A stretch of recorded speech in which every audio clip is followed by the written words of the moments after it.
Can you record, please? Well, Thank you. Shall we start with a little prayer? In the name of the Father, and the Son, and the Holy Spirit, one God. Amen. May you guide us tonight, Lord, and by your Holy Spirit, help us to understand your word and to find it within our own hearts and to live it within our own lives. Through the intercessions of Saint Mary and Archangel Michael and Saint Bishoy, and the Holy Family, and all your saints and angels. And hear us as we pray, Our Father, who art in heaven, hallowed be thy name. Thy kingdom come, thy will be done on earth as it is in heaven.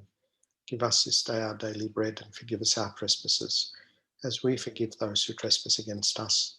And lead us not into temptation, but deliver us from evil. Through Jesus Christ our Lord, thine is the kingdom, the power, and the glory forever and ever. Amen. Okay, well, I'm pretty sure this is the first time I've ever done a Bible study on Zoom. So I'm really not sure how it's going to work out today.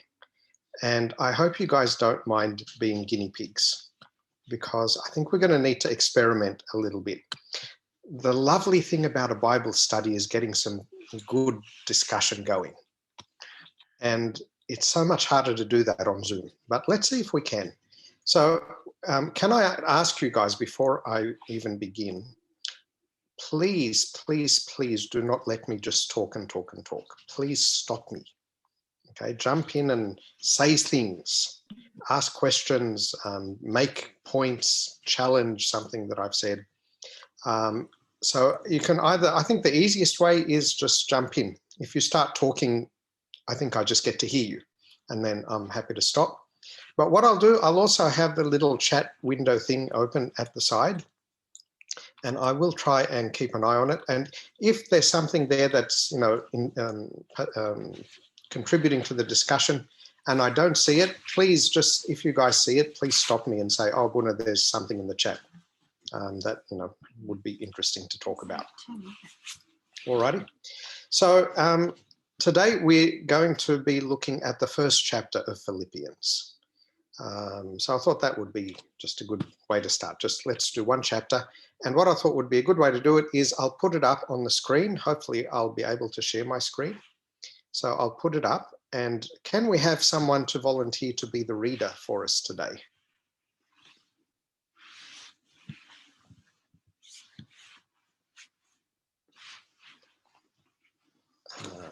Okay. I'll do it. Oh, thank you so much. Who's that, Marae? Yep. Thank you very much. I miss your voice, Marae. I miss yours too. So it's only your voice. It's okay. I miss her face, but I'm sure she misses mine. I'm sure she does. Okay, so shall we just read it through once? And then after that, we'll just go through and hopefully spend a bit of time picking out some interesting bits. And if you guys, as we're reading, if you see something interesting, please keep it in your mind. And we can start with that. We don't have to follow the sort of points that I've got. If you guys come up with stuff, that would be great. Just before you start, Marae, as a kind of a little exercise, I want to ask you to think about one thing you can tell me at the end of the session today that you could say, I learned this from what we read today. Right. I mean, generally, that's what we're trying to do when we read the Bible. So if you can do that, that would be great. So keep your eyes open for something that grabs your attention or interest. And you don't have to do it, but at the end, I'll ask you guys, and I'd love to hear some of the things that you sort of might have got out of it. Okay, ready, set, go. Okay, I'm in the name of the Father, and the Son, and the Holy Spirit, and God, amen. Timothy, bondservants of Jesus Christ, to all the saints in Christ Jesus who are in Philippi, with the bishops and deacons, grace to you and peace from God our Father and the Lord Jesus Christ. I thank my God upon every remembrance of you, always in every prayer of mine, making request for you all with joy, for your fellowship in the gospel from the first day until now, being confident of this very thing, that he who has begun a good work in you will complete it until the day of Jesus Christ. Just as it is right for me to think this of you all, because I have you in my heart, inasmuch as both in my chains and in the defense and confirmation of the gospel, you all are partakers with me of grace. For God is my witness, how greatly I long for you all with the affection of Christ. And this I pray, that your love may abound still more and more in knowledge and in all discernment. You may approve the things that are excellent, that you may be sincere and without offense to the day of Christ, being filled with the fruits of righteousness which are by Jesus Christ, to the glory and praise of God. I want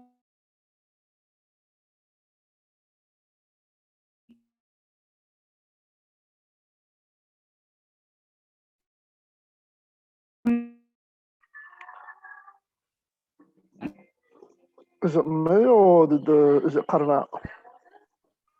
Oh, I thought that was me too. So if it's cut out for you, it must be Murray. Are you there, Murray? I am. Are you there? You're back. No, We lost you for a little while. So I think you're up to about verse 12. that'll happen. Sorry, are you there?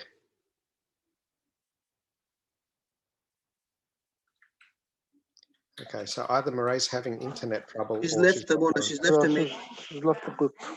Okay, well, could we have another reader until she comes back?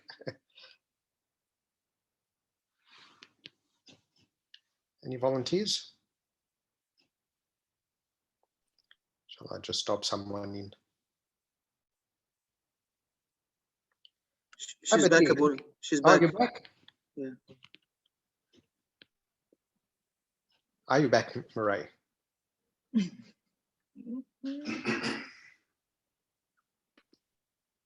I am back. Can you hear me? Yes, now we can. Yes. Sorry.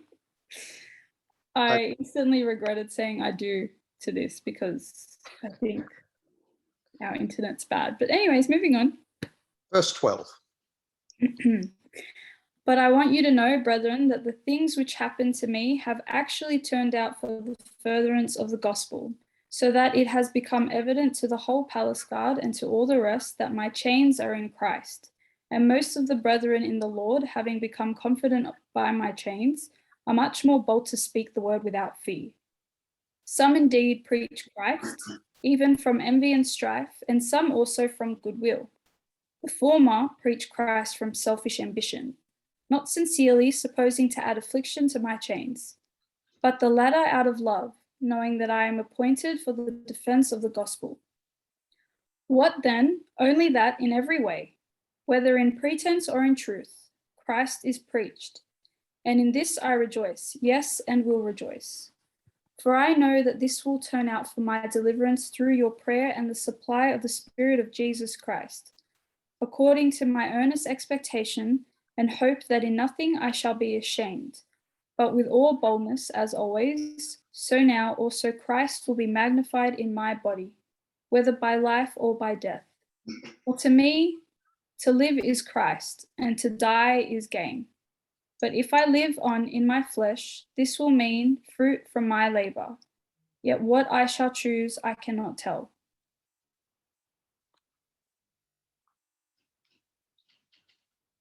I lost myself. 23. Thank you.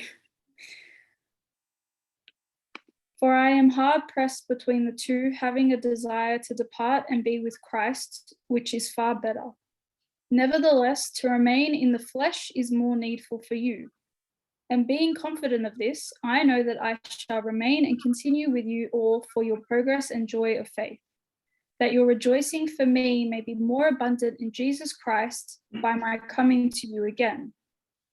Only let your conduct be worthy of the gospel of Christ, so that whether I come and see you or am absent, I may hear of your affairs, that you stand fast in one spirit, with one mind, striving together for the faith of the gospel, and not in any way terrified by your adversaries, which is to them a proof of perdition, but to you of salvation, and that from God.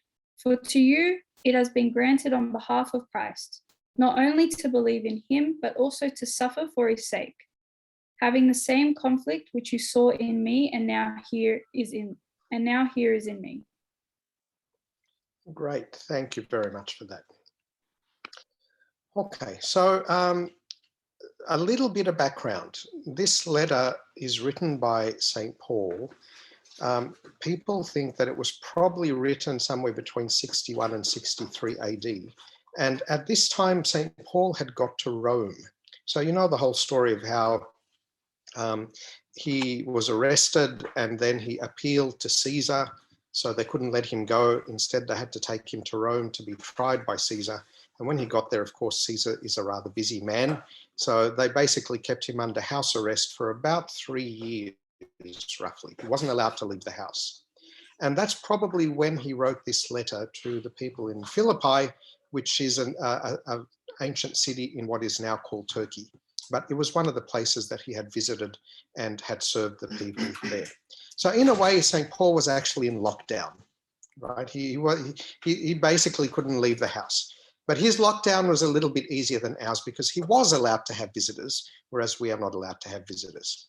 And so basically what he did is he used the internet of his time and he wrote letters to people all over the world. Of course, the internet was much slower and it would take weeks, months sometimes to get there and get a response back and so on. But basically that's what we're doing. We're kind of looking in on St. Paul's email or his Zoom meeting or something like that, okay? And he's having this conversation with the people he knows and loves and who know him and who love him. But of course, from very difficult circumstances, because he doesn't know what's going to happen. He's been accused. He doesn't know if he's going to be found innocent or guilty, if he's going to be let go, or if he's going to be put in prison. He's certainly been in prison quite a few times in the past. Or even, and this actually is, spoilers, this is what actually ended up happening, whether he might end up being murdered, martyred, killed, basically, for proclaiming his faith. So he's living in very uncertain circumstances. And I think that makes this letter also a very suitable one for us to be studying at the moment. And it's really interesting to see his reaction, his feelings about the uncertainty of his circumstances. And that certainly sort of comes through in some of his words that we read, even in chapter 1 today, and there'll be a lot more in the other chapters when we get to them. So was there any verse there, anything that people sort of latched onto that they'd like to point to, and we can start by talking about those? I'll give you a 7 count. Feel free to jump in. I do have a quick thought. Yes.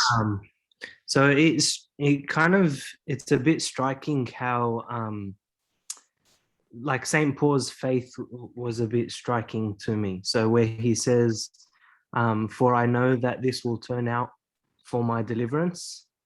And I kind of feel that it's hard for us to apply that in our own lives. Like, I don't know, but you see all the uncertainty of, the events that are unfolding these days. And it's hard to say it'll turn out for my deliverance.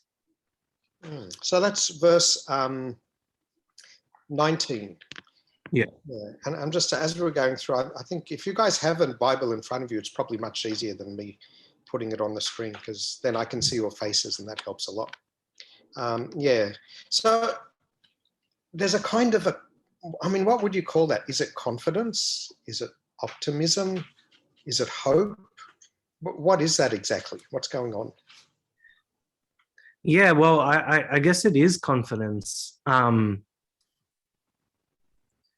Yeah, but then what's the difference between that and, if you don't mind me saying, like delusion? Like, it's possible that I can be deluded to think that the circumstances around me will, somehow work out for my deliverance.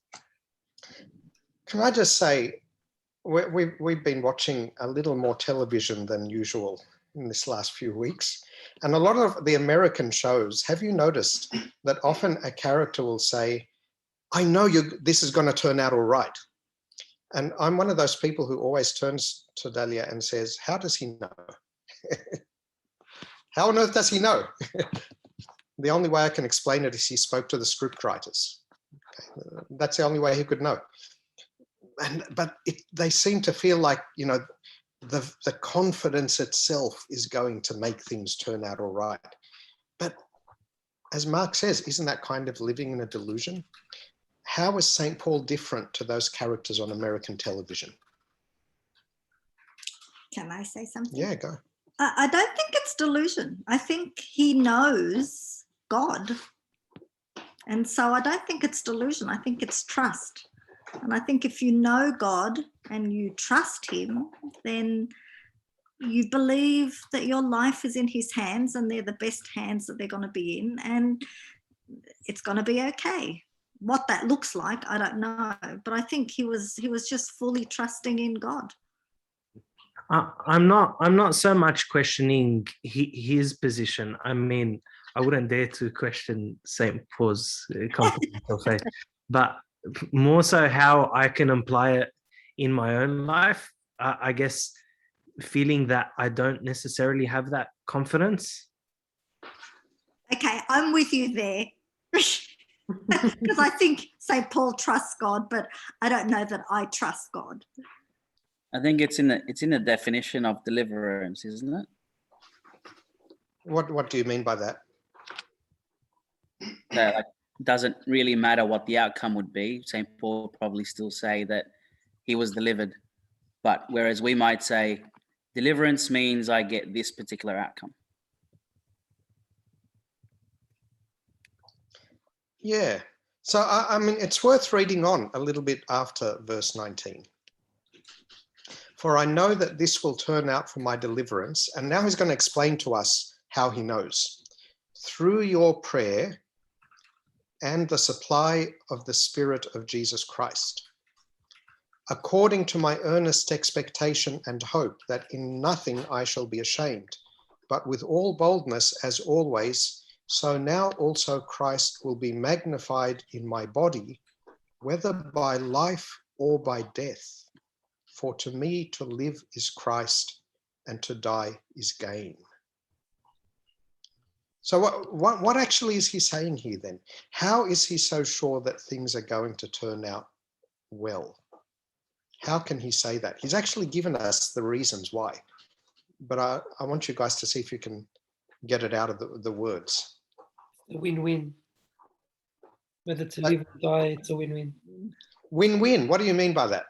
Because he says, for me to live is Christ. So if he's living, he's going to preach Christ's words and bring more people towards Christ. Then if he dies, it's just gain because he gets to go hang out with Christ straight away.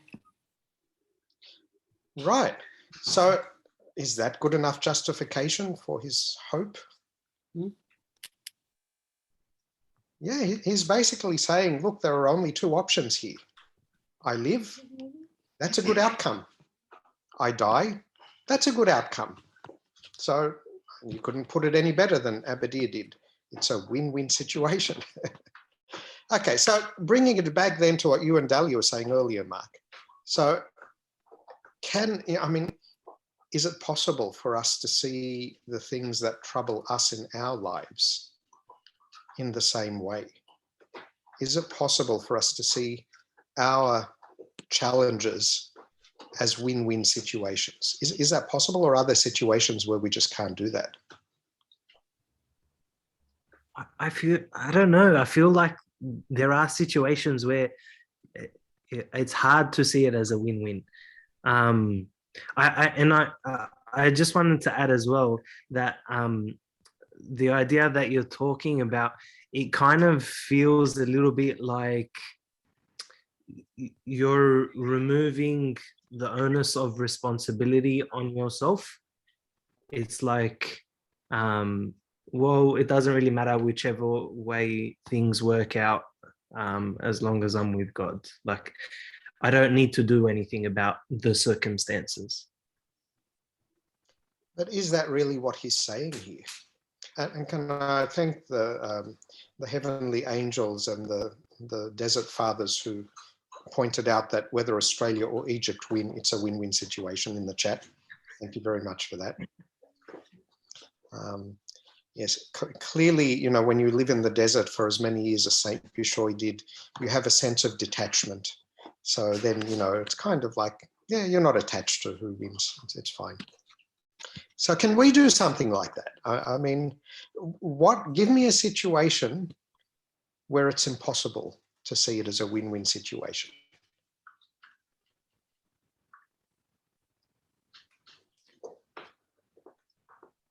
It doesn't have to be something you've actually experienced. You can make one up if you want. I think. Oh, sorry, Yaman. Go, you go.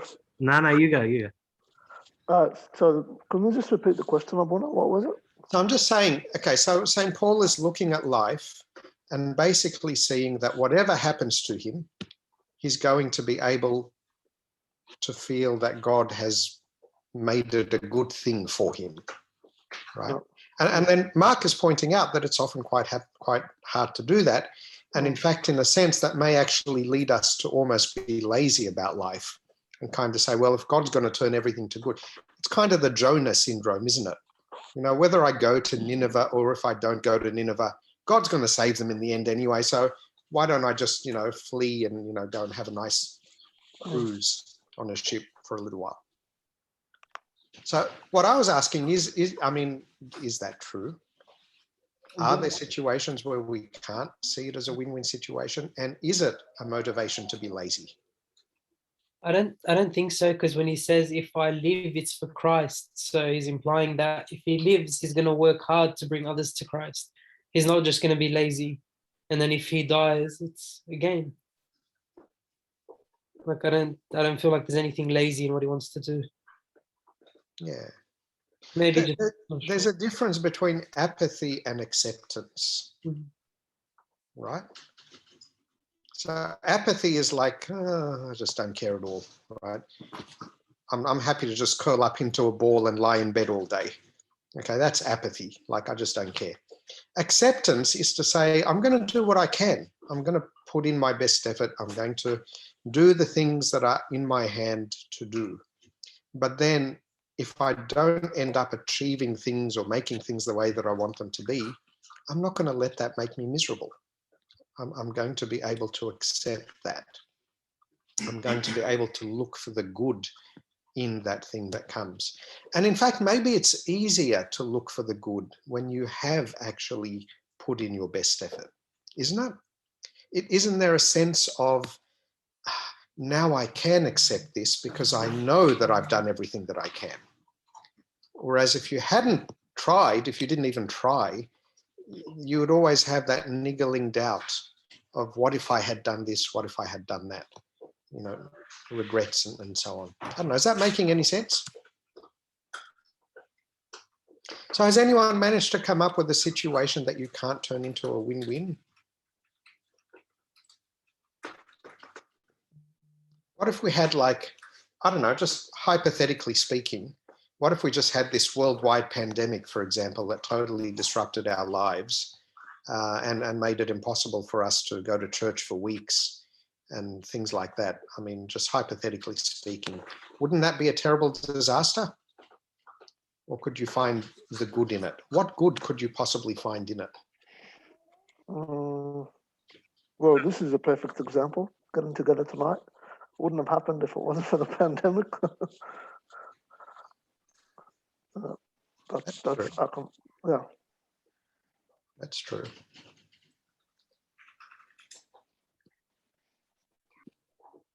I mean, I can only speak from my perspective, but I still have a roof over my head and I still have a job, and there's still a way for me to do my job because of technology. And I'm loved. So that, to me, that's why I don't really find this time to be like it's challenging. But there's always something to be thankful for. Okay. No, I mean, I think we're all getting a lot of practice at doing this, aren't we? Well, I think it's one thing to be a win-win situation and another thing to talk about it from a different perspective, right? So obviously this pandemic will have probably much more negative outcomes for a lot of people than positive. But if you look at it from a perspective point of view, then you might say, oh yeah, it's getting families together, it's catching up on things that I couldn't do before. Mimi has a whole list of things that she wanted me to do. I haven't done them. She's been doing them. But you know what I mean? Like it's just all about a matter of perspective. I don't think it's a question of win-win situation. That's the way I view it. So it's a hard one. I'm just trying to think of an example where something can't be win-win. There's probably a lot of things like, I don't know, from my perspective, I don't know. Never having to do those dishes, for example, that's never going to be a win-win situation for me. But that's, you know what I mean? Like, is that what you're talking about? I'm trying to understand where you're getting at. With the dishes. Yeah. I would think never having to do the dishes is a very big win, isn't it? A win for him, Abuna, not for me. But could you find the good in that situation, Mimi? Yeah, I do it better than him. So yeah, that's the good out of it. Okay, well done. See, that's exactly it. I mean, I think it is. I think it's God who makes things a win-win situation. In a way, the way that God designed the universe is so that all things work for good for those who love God, right? He's done the heavy lifting. He's the one who did the hard work. But then it's not, we don't see it that way. And that's where the perspective comes in, I think, Yemen. The perspective is whether we can see the goodness in what God gives us or not. And I think there are people in the world who only see the bad in everything. There are people who live their lives just being miserable, not because their life actually is horrible. In fact, their lives, by any neutral measure, are actually really good lives. But they're miserable because they only see the bad in everything. Can I tell you a story?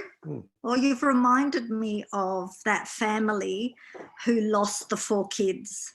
Do you remember them at the beginning of the pandemic where it was a really hot day and they went to get ice cream and a car just ran into them?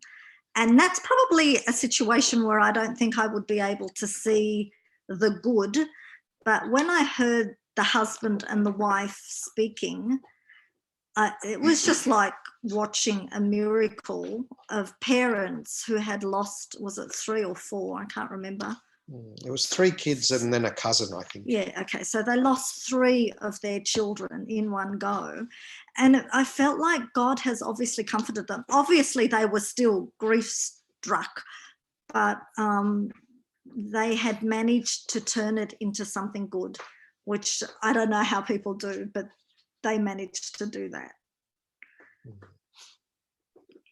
If I could complicate the conversation, because the examples we've sort of covered are, I guess, ones that are out of our control or happen to us somehow. Whereas if it was based on something you did and then you're paying the price for it, it might be a bit harder.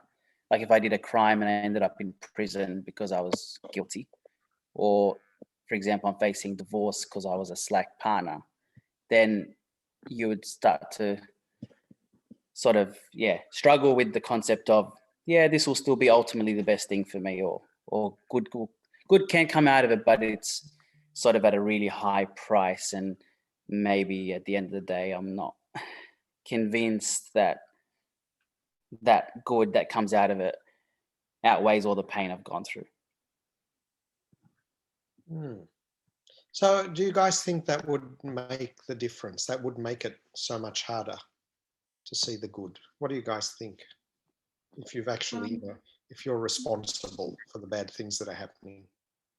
I think as you said at the beginning, Abuna, why you happening is like when you say like when you do everything that you could, it make you feel better because you did everything, so you come the acceptance. But if you know you did something bad, and then I think you'll be harder because the guilt you may take over you and not leave you to clearly see what is good in that situation.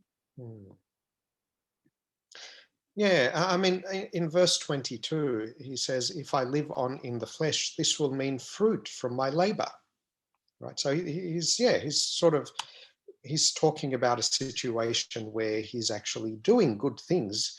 And that's why he sees, you know, continuing to live is going to be good because I can do good things. But I think what Michael's bringing up is, what if I haven't done good things? What if I've mucked things up? Can I still be so positive about life? Any other thoughts?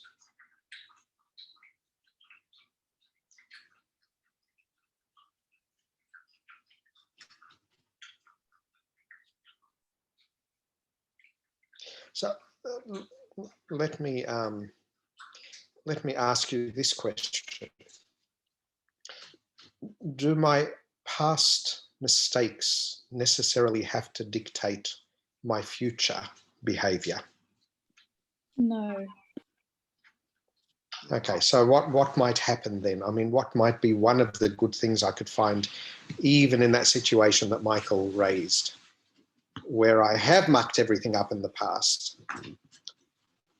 What good might I find in the future, even in that situation? The opportunity to rise above the occasion, like in all those American movies that you watch, where it's all, no, you got this, you can change, all the better. But also, like, I just find those examples like really difficult to respond to, because as you already mentioned, Lorna, you will have people in the world that you can't change their minds, you can't get them to see good, no matter how hard you try, no matter how much self-reflection you try and make them do, no matter how many times you tell them like to write down 5 things that you're grateful for or one thing that you're even grateful for, they'll just go into any situation and they'll just be super pessimistic about it. And at the end of the day, unless you're willing to change, you won't get very far. You have to be the one to say to yourself, you know what, I've done all those things in the past and I'm willing to make a change because I know that it's for the better and it's for myself. And I mean, in some situations, people that go to prison, you know, they've also got a family that they're leaving behind. And it isn't until they're in prison that they realize, I need to do better for my family. Yeah. But I just, and on Wally's point as well, so if it's something major, like the person's facing divorce or so, it gives the person a chance, even in that difficult situation, to address their underlying issues. So that may be that they've been very self-centered also. And I think going to Sony Dahlia's point about the family from Oatlands, I think that actually spoke to me, and it said, like, if they can forgive after what this person's done to their beloved children and their relative, then why can't I forgive my brother for eating my food? So. No, it's really good. I mean, there's a sense, isn't there, in which bad things that happen to us, they almost kind of, they're like a torch that shines sort of on the person, on your heart, and lights up what was dark before, what you couldn't see before. And for some people, like that family who lost their kids, I think the torch revealed a really incredible and genuine, you know, love for God and faith in God. And that's what came out. Yeah, Marina, is that a hand? Yeah, sorry. Can I just say, do you think maybe the way they reacted was in a sense a coping mechanism for them to see it in a bigger picture, rather than like for them to be able to get through that, you know, I just lost my kids. It has to be for a bigger cause, a greater good. Do you know what I mean? Like, do you think people, when something bad happens, we often, like, no matter what, like I can, you know, I think as a coping mechanism, we try and like say, oh, it's God's will. Or, like, I'm not saying it's not, but I think we place a lot of emphasis on it being God's will, whatever, to make ourselves feel better about that situation. Yeah. Look, I mean, I do want to say, though, I've never heard them say, we think this is God's will. No, but like... and if they did, I would disagree with them very, very strongly. No, but I'm like, they place... I don't know how to explain. Like, I feel like... When someone's grieving, when someone's grieving, Abuna, what I think Marina's trying to say is, this is a kind of an excuse to help them grieve. Is that what you mean? Yeah, like it's a coping mechanism as well. Like they try and see it in a different light than what it is, if that makes sense. Yeah, it kind of makes them, I mean, it's such a difficult thing to handle. So I think what you're saying is whether it's true or not, like whether, you know, their faith is real, is like valid or not, whether God is real or not, it would have still made them feel better. Yes. Yeah.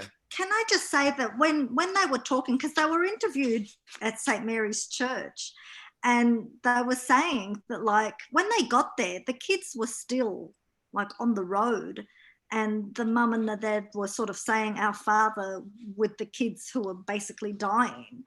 And she was saying that the reporters were crying, but she doesn't remember saying to the reporters that she forgives them. She just said it. So I mean, I don't know what that is, but I hope that that's God's way of sort of getting them through like a horrible situation. Because actually, when I saw it, and we were still going to work then, I work with a lot of atheists. They all said to me, she's in shock.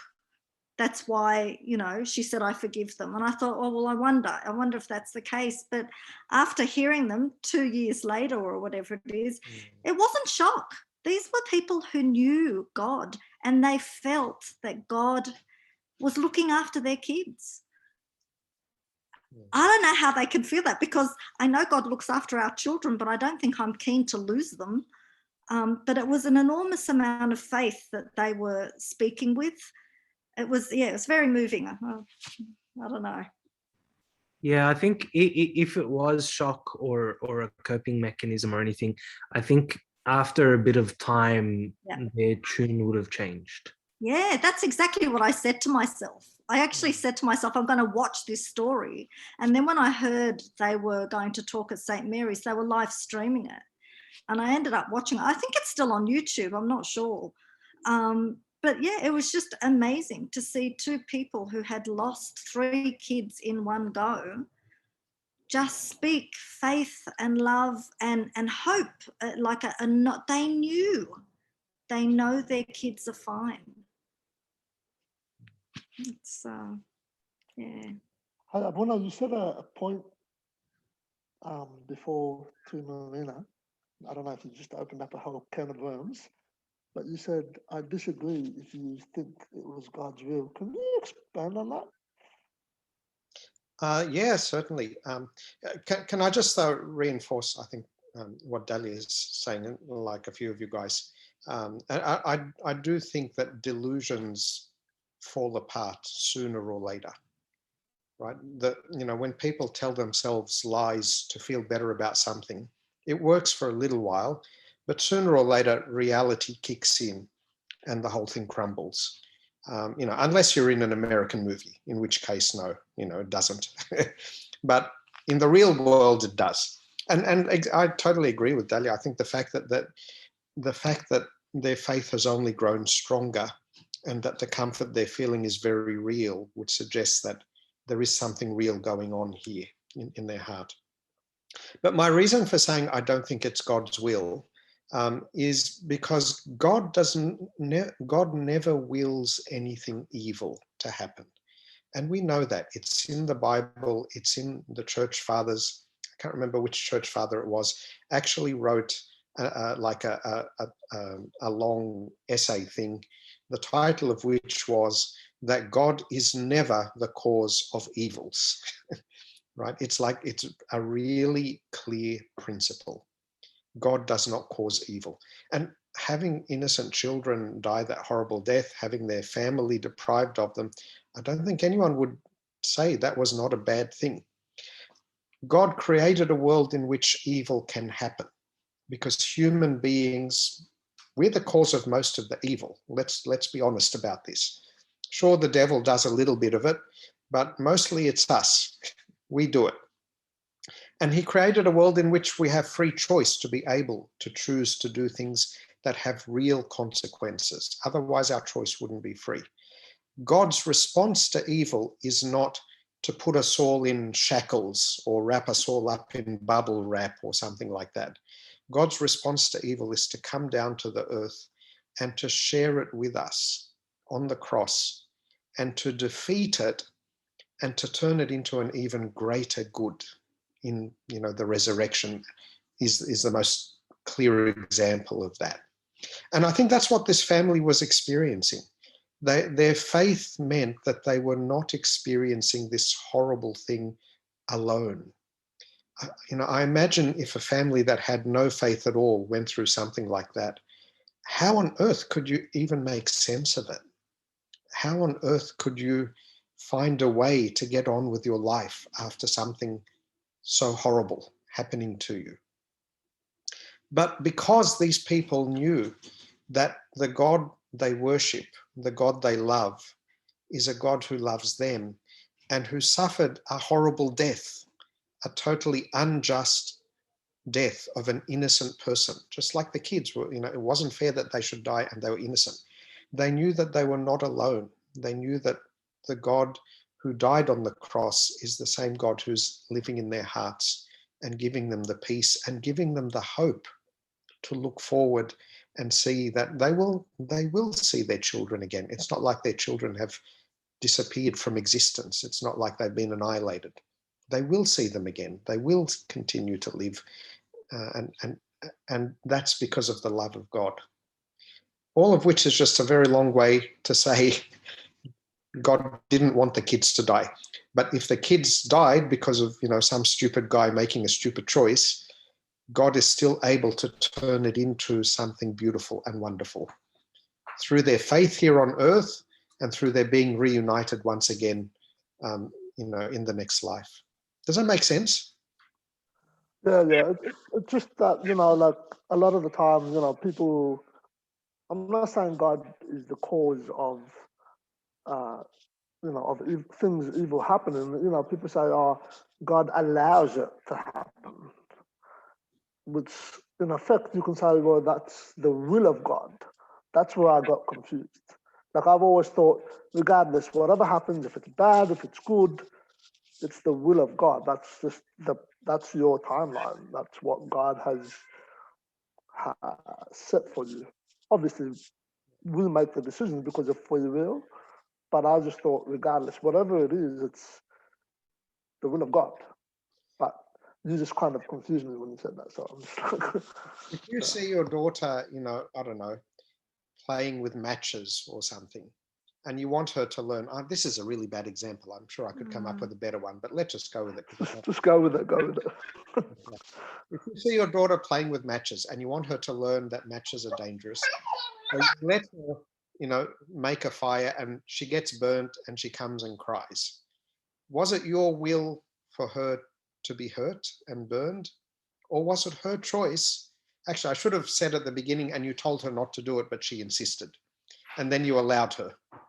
Okay, okay, I'm just tightening up, closing up the holes here. Yeah, okay. yeah. So could we say that it was Dad's will that she burn herself? Or was Dad simply letting her carry out her will, keeping an eye on the situation, making sure, you know, she's not going to seriously harm herself, in order that she, you know, grow as a person? Yeah, I get where you're going there. Makes sense. Yeah. Yeah, T, go ahead. I can see your hand. Abuna, I just I'm trying to understand here, like how I want to ask this, but just thinking of St. Paul and his family, they wouldn't have gotten where they are without experiencing God constantly in their lives, and have maybe done a lot in their lives to prepare them for this point in their life, whether it's locking up St. Paul in prison to write letters, or whether it's like the kids, losing 3 kids at once. My question is, I don't want to, I know we can't limit God or box him, but do you think this is how he works? Like for St. Paul to write letters like that, I mean, the guy was Saul, like he was killing Christians, but he is one of the greatest saints, you can call them. And this family, to 2 years on, like Tosani was saying, still standing strong and delivering talks. And I don't know how they have the strength to even get in front of the camera and talk about this. It's so private and personal, but they do it with such faith and grace. I find that amazing, to be honest. Do you think God God is working in our lives to prepare us for something that could hit us that hard? I mean, maybe we can use Corona as one of them, I don't know. But I would like to believe that. I mean, I don't know, is this just me trying to convince myself of something just so I can live by hope? Or is this saying, no, God is like that because he's toughening you up, he's building you up, because when something comes, you can deal with it. Because if this family hasn't experienced God in that way, there is no way they could have dealt with it this way. And same with St. Paul. If things like this haven't happened in his life, like obviously he experienced God personally, would he have written that many letters and have become who he is? So that I don't know, it's a comment followed by a question. Is he preparing us for something bigger than Corona? Is he toughening? I don't know. Is he toughening us up? I mean, everyone has their own, God has their own, delivering his own message to people uniquely. But I just want to know if this is one way of thinking about it. I don't know. Yeah. I mean, there is that famous verse, I think it's in one of the Corinthian letters, that God will never allow us to be tempted beyond what we are able to bear. And with the temptation, he will always give, a way out, kind of thing. And I have to say, I have seen over the years, I have seen situations where I wondered whether the situation was too much for someone to bear. I have seen people go through really, really hard things, and it looked like they weren't prepared, what you're describing, because they coped with it terribly. They really they didn't cope with it very well at all. And that does make me wonder. I'm being very honest with you here. It does make me wonder. But I think I can also add to that the more time has passed and the more that I've been able to sort of follow those people over decades in some cases, it still does work out in the end. And I can, I don't know if I could say this about every case yet. Maybe it just needs more time. But in a lot of those cases, after 10, 20 years, you actually see that God did make something very good out of the horrible thing. And even though it looked like they weren't prepared at the time, it still, managed to work out. And that sort of gives me a little bit of confidence that even when we can't see it, even when it makes no sense to us, there's a kind of invincibility about God's goodness. It's like, Superman, right? There's nothing in the world that can kind of hurt him, except kryptonite, but that's not in the world, it's something else. And the goodness of God's a little bit like that. And you know, Superman sometimes looks like he's being defeated, but in the end, he always comes through. And I know that that's another American movie.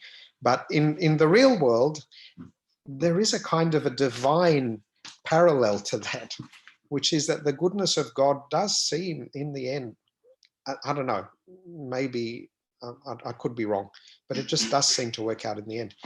On a very personal level, though, and I think that's what you're asking, T, like, you know, what people sometimes get worried that, you know, oh, I really don't want God to put me through a terrible, you know, catastrophe. And then on some level, they decide, so you know what, I'm going to kind of, you know, do badly, because then God won't think that I'm strong enough for the catastrophe, and maybe he won't give me the catastrophe. And I don't know if that's what you're talking about, or, or something else completely.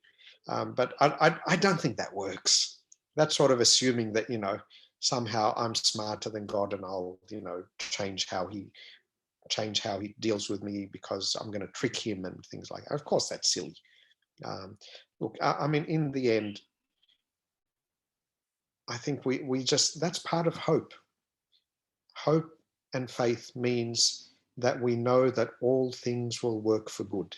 And we may not know how, and we may not feel that we have the resources for it. And we may think that it's all a horrible, terrible mess. But that's where the hope comes in. And I don't think, I mean, I don't know. Ask me again when I'm 90. But I don't think that that hope ever is finally disappointed. Like, it may look, you know, be disappointed in the temporary stages, the halfway marks. But I think by the time we get to the end, it's never really permanently, you know, completely disappointed. Can I jump in? T, you are the one that kept telling me that God is always good. And I remember I sort of thinking, I don't feel he's very good when I was doing radiotherapy. And I really just, I wasn't happy. And it's taken me a long time, but there are two things that I've been thinking. One, when I'm not sure about God's love, and there's a verse in the Bible that says that, you know, you being evil know how to give your kids good gifts.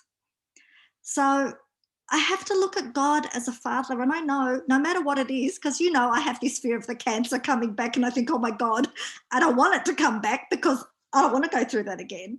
But I have to trust that he is a good father. And if I know how to give good gifts to my kids, then God knows how to do that so much more. And the other thing that I've been sort of thinking is that, you know how we say in our Father, thy will be done. And I always have to say that and say, well, I hope it's a good will, God. But then we say, thy will be done on earth as it is in heaven. And when I think of heaven, I'm pretty sure God's will is pretty good. And so I'm not scared of praying that now, because I think thy will be done on earth as it is in heaven. Then I sort of think, well, he knows what's good. He knows that his will, no matter how scary it might be, I don't know, I feel that it's still wrapped up in his love and will get through. So I don't know if that makes sense, but it's just those 2 points. It's actually spot on, and I definitely agree, and I feel that, like, I actually feel that. My only concern is, like, when St. Paul is writing this letter to the Philippians, are all of them gonna understand him the same way he would like to? Because everyone has a different relationship with God, and yours is a beautiful one, because you might have definitely experienced his love during this cancer journey that you've gone through, and he must have definitely stretched out his arm and showed you himself. Now that's beautiful, and that's very comforting, and God is good, no doubt. I just want to know if, when we're trying, like, maybe it's not my place to say, because everyone is different, to be honest. How do you, it's a matter of faith in God, and my point is faith is a key point here. How do we get to that stage? Is faith a relationship with God and we just keep going at it? Or is faith trust in God? Is faith hope in God? is faith a matter of time and experiences with God? Like, how do you get to that point where you're just content and you know that he is there and he's not going anywhere, and wherever it is that you're going to end up, that's great. It's fantastic. I want to be there, whether the journey was not pleasant or not, but the end, like Michael was what Michael was saying earlier, the deliverance, it doesn't matter. The end goal is he knows what he's doing, and I'm going to get there. It might just be tough during, like, by the time I get there, it's a little bit tough and obstacles along the way. But I just think sometimes it's hard to comfort somebody with that level of understanding, because they might not be on the same level as you and vice versa. Yeah. That's what I'm It's saying. very different saying to someone, "Oh, look for the good." Yeah. If you're not going through it, I don't think. Yeah, that's my point. Yeah. So that's what I've asked earlier about Abuna. How does God prepare people? And he said, "Oh, I've dealt with the families, and they weren't prepared at all." So I'm like, what is God trying to do? I know the end is great, but what is he? I don't know. I'm gonna stop there because I don't think, like, I love God. I'm not offending him. I hasten to point out that if I'm comforting a grieving family because, you know, they lost a child or something, I never say to them, "Now you should be looking for the good in this." That would be a very bad thing to say, obviously. But I think we can say it, you know, when we are relaxing on Zoom together and trying to mold our personalities and trying to make our mind like the mind of Christ and so on. And maybe that's the preparation you're talking about, T. You know, that's our part, our contribution to that preparation. And I think, I mean, ultimately, the answer to your question is the day where God himself is my only desire, is the day when nothing in the world is going to matter to me. You know, because I will find him wherever I look, because he is everywhere and in everything. And therefore I will always have my heart's desire. But I notice the clock has ticked past 9 o'clock. I don't know if they've kicked off yet in the soccer match or not. But anyway, even apart from the soccer match, Zoom fatigue is a real thing. So I don't want to, you know, wear out my welcome with you guys here. I think it was a lovely session. Thank you guys thank you Magdi particularly for organizing this. And thank you all for popping in.